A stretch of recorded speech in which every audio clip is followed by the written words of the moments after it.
Hey guys, it's Joe again with Your Local Farmer, and thanks for tuning back in with us. You notice I'm not wearing my glasses right now, and you can see why. They are completely fogged up because I'm in the greenhouse, really high humidity, and they don't do very good when they're all covered in fog or steam or whatever it is. Checking the temperature right now. It looks like we're about 80 degrees in here. It's actually going to be a real nice day for us. Today's March 26th, and it's going to hit, I think it's going to hit 65 degrees or so today. It's not going to be, terribly warm, but you can see I'm back to wearing just t-shirt.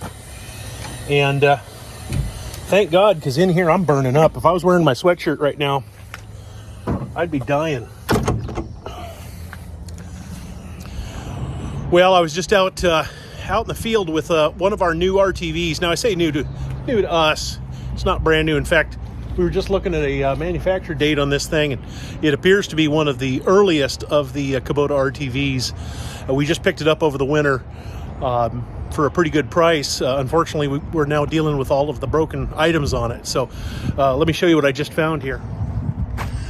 All right, guys, I've got the Kubota up in the air with the forklift. Just so you guys know, that is not DOT approved that way, or OSHA approved that way. But we are really careful on this farm. Our rule is never trust anything with hydraulics. But if you look right down there, there's the ball joint. And you can see how much slop there is as I move that thing back and forth. So we found where all of our slop is coming from. This thing drove like a wet noodle. When you're driving it around, it just wants to wander everywhere. And the other tire here, this one here, this is a little stiffer, but even still,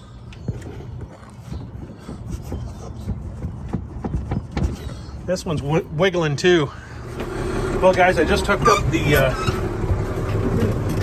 Chisel Plow to the tractor here. I got to work on my my millennial snap skills, by the way. That doesn't seem to work for me. I've got to do it the old-fashioned way, where you get up and you break a sweat and curse a couple of times. But I wanted to point out, off here in the distance, you'll see this is our pumpkin patch ground from last year, and you can see a couple of swipes that look like we went up the hill here, and over here you can see a swipe that we made through, and a couple of passes along the end here. And what those were was some spots of high compaction, and where we'd been driving last year for our pumpkin patch wagons. And so we've gone through there with our ripper and broken up the hard pan in the soil. And when we get over this hill, you'll see a couple of more down in the bottom areas where we are, like I said, breaking up the hard pan so that we can get the water to drain. Drainage is a big issue for us. We don't have a real high clay content in our soil, so we'll actually get a lot of penetration of the water penetrating down through the soil, which is actually a bad thing too, because it means that I've talked before in some of my videos about leaching of nitrogen, and that's what causes that. Is nitrogen is water mobile, and because we don't have a high clay content, the nitrogen will just carry right down through the soil with the water and right into the water table. So anyhow, we're going to go out and do some chisel plowing this morning. A huge field we're going to plow up. I think it's going to be a whole 2 acres. So you guys will get to ride along with me here.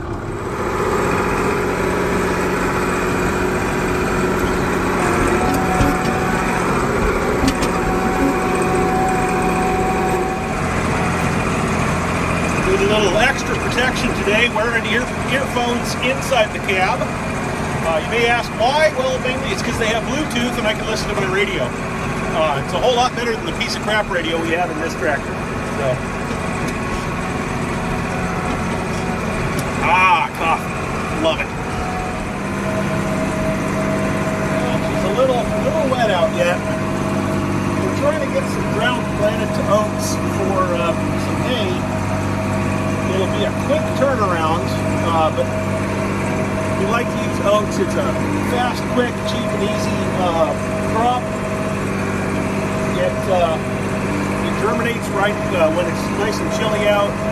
Well, I won't say chilly, but it'll germinate in the cold, if you will. By the way, it's going to be 63, 65 degrees today, so it's not really cold. Not by Midwest standards by any means.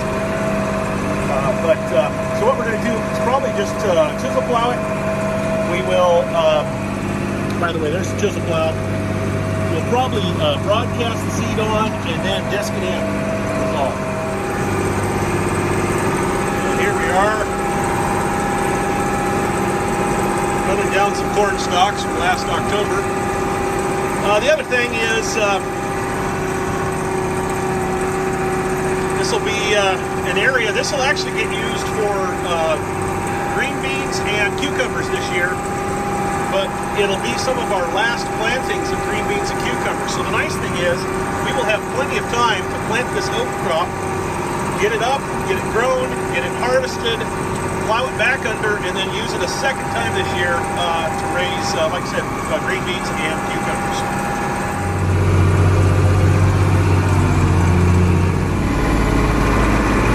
You want to know what's great about direct market farming, at least for us, is this here is the closest we come running down the road anymore.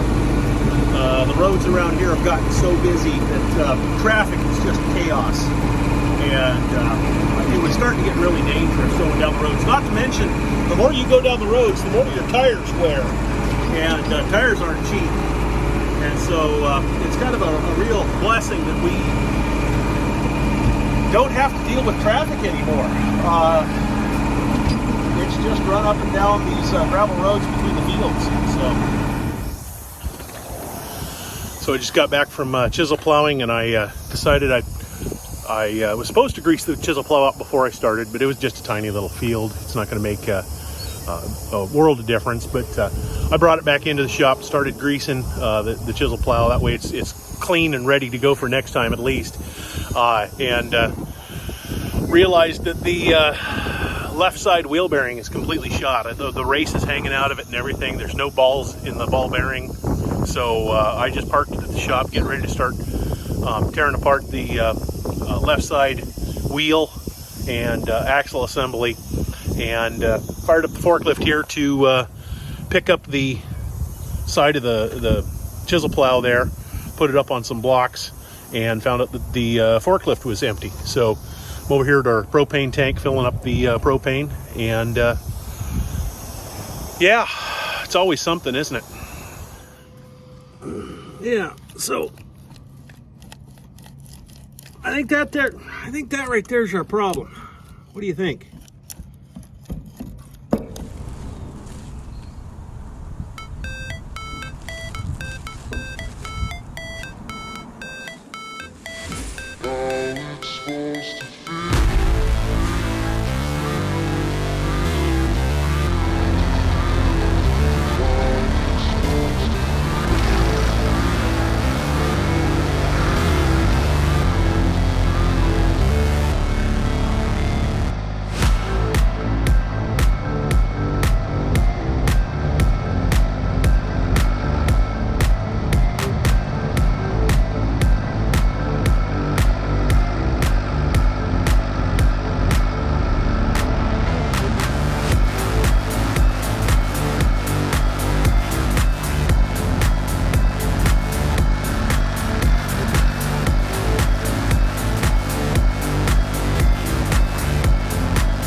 Now, if you're wondering why we're putting so much time and energy into growing a field of oat hay, it's because we have been told that hay is going to be in short supply this year.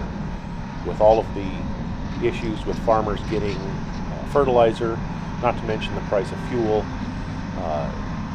we've been informed by some of our friends that supply hay that demand is going to be really high and supply is going to be really short. So whereas in normal years we put up hay simply because it's something we do in our spare time, this year we're going to make a concerted effort to put up a fair amount of it so that we can cut our feed costs and supply our petting zoo animals through the year.